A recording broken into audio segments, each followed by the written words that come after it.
cup of my blood. The blood of the new and everlasting covenant, the mystery of faith. What an excellent day for an exorcism. I don't recall how old I was when I first saw The Exorcist, but even though I was watching the edited for TV version, my mouth was agape the entire film. The only word I could use to describe this film is shocking. 51 years later, and it's still as terrifying as it was back then. I watch it yearly, during Halloween, OVS, and no other horror film has ever come close to it for me. Beyond being my favorite horror movie, it's among the top 10 of my all-time favorite films. To me, it is truly a masterpiece, a word that I think people throw around too much these days. But in this case, it has the money to put where its mouth is. Released in 1973 and directed by William Friedkin, The Exorcist has stood the test of time, haunting viewers for just over 5 decades. It's not just a horror film, it's a cultural phenomenon. Few films in the history of cinema has left as a profound an impact on audience. It was in the news upon release because people were passing out in the theaters or leaving before it was even over, as it was just too frightening to watch. A movie being in the news like this was unprecedented at the time. And could almost be seen as a precursor to films that become part of the zeitgeist due to the massive amounts of literal word of mouth. Then 2 years later, in 75, a little film called Jaws became the first official blockbuster, but you could argue The Exorcist really was the first. So why does The Exorcist consistently top the list of scariest movies of all time? Let's get to the part you've all been waiting on the edge of your seat for. The part where I break down why The Exorcist is still the scariest movie of all time.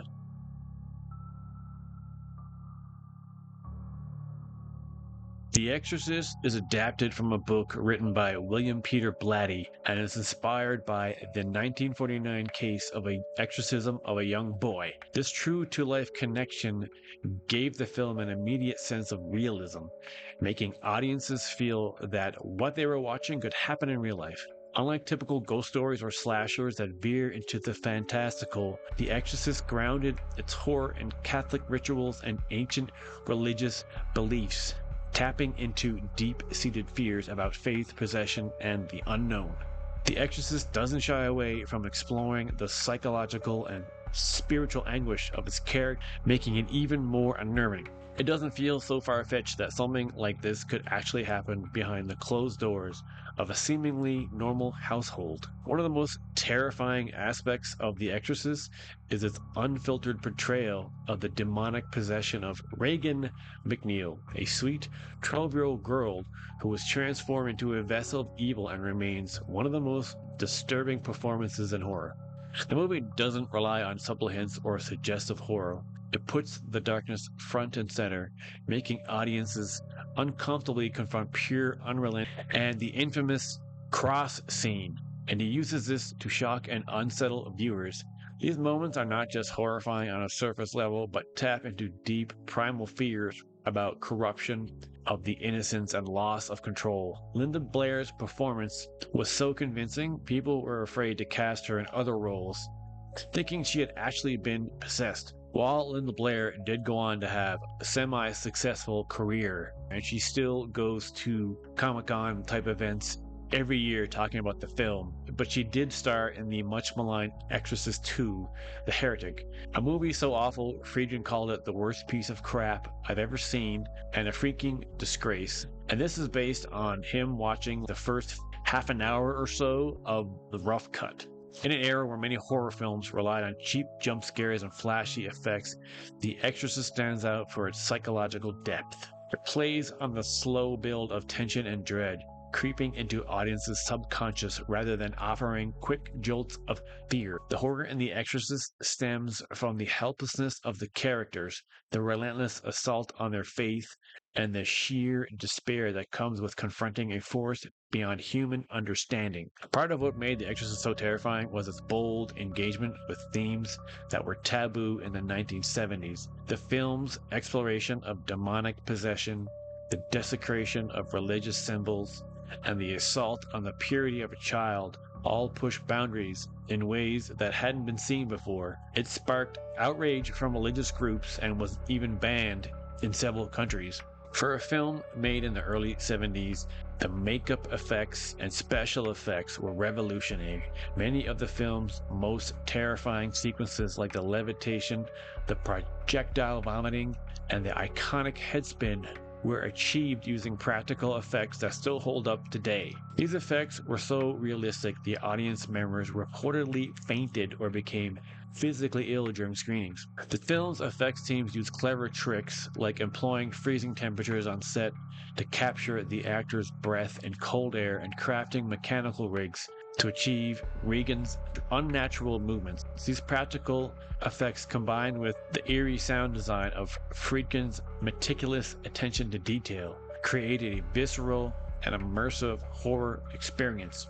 Then there's the makeup work of Dick Smith, who transformed Regan into one of the most awfulest things I've ever seen on screen in a movie, not gonna lie. But then there's the makeup on Max von Sydow, which I still consider to be the best aging makeup of all time. But not just because of how Dick Smith did it and made it seamless, but also how well von Sydow, who was only in his 40s at the time, portrays a priest almost twice his age with his slow and stiff movements. His acting helped sell the makeup so well in a brilliantly synergistic performance. And yet Sydow was the only one of the four main actors that didn't get an Oscar nomination. Friedkin's direction also plays a major role in the film's legacy. His choice to shoot the movie like a documentary using natural lighting, long takes, and minimal music gives The Exorcist an eerie, hyper-real quality. This, coupled with the film's slow pacing, builds tension before unleashing moments of intense horror. It makes us feel as terrifying today as it was in 1973.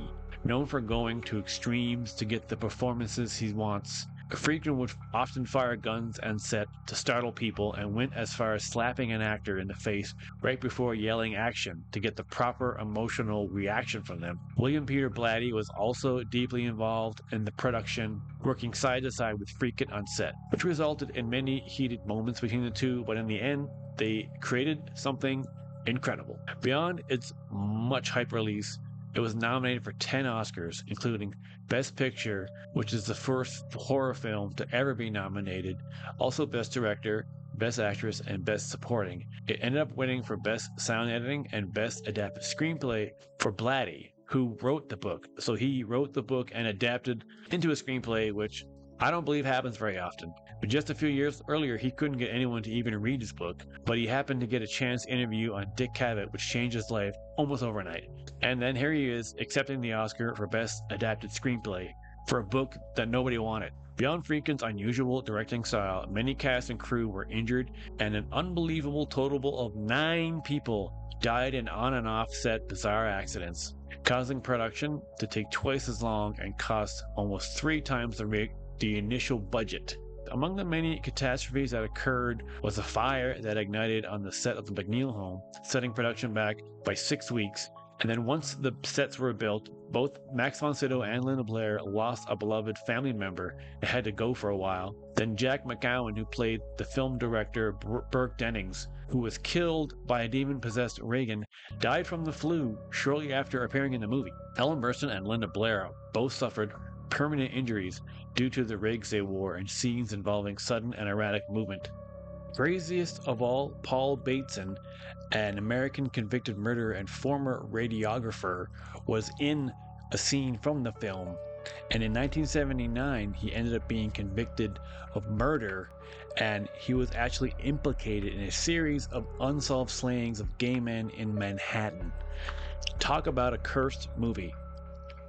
In an age of sophisticated special effects and new forms of horror, The Exorcist remains the king of the throne as the scariest movie of all time. Its ability to tap into primal fears about the unknown and the fragility of faith ensures its horror remains timeless. Whether it's your first viewing or, in my case, 100th, The Exorcist has a way of boring into your psyche, leaving an indelible mark that stays long after the screen fades to black. If you're brave enough to watch the film, it is an unmatched experience that offers a chilling reminder that some horrors are internal, lurking just beyond the veil of everyday life. Thanks for watching.